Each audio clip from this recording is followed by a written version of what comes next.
Mark, the final score was 44-16 for Widnes, but it didn't really reflect the game, did it, and the performance of the Eagles?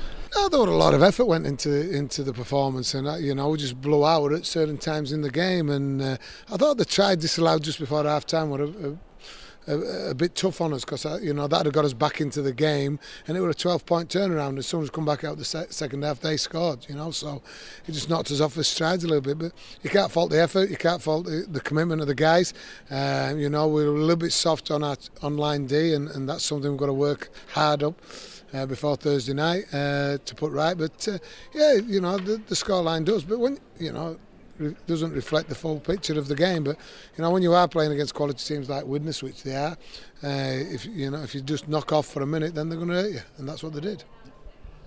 Again, you had selection problems. You weren't able to play one of your dual registration players in Jason Crooks, but you did have Quentin, and he showed up quite well, didn't he?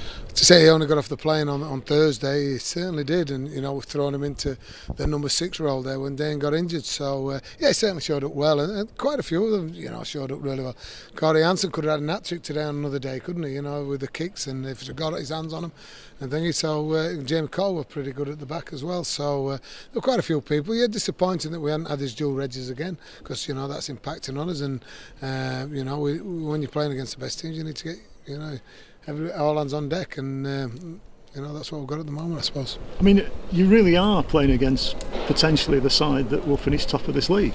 A lot of people think they are. So a performance like that at this time of the season is quite encouraging. It is, because at the end of the day we've got a lot of kids out there, Jamie Cottle and Corey Hansen, and then you look at Nick Turnbull, that's only just come back in and he's thrusted straight into that sort of level. So it's encouraging. That's the most important thing, that we don't lose sight of where we're at. We know that. We dust ourselves down. We've got a quick turnaround, and Monday, Tuesday training. Just check on his injuries with Dane and people like that, and dust yourself down and go. And there's just one or two people quite not where I want them to be at this moment in time, and they'll be having a quiet word in their ears and putting them right, because there's going to be hopefully one or two other players coming in this week.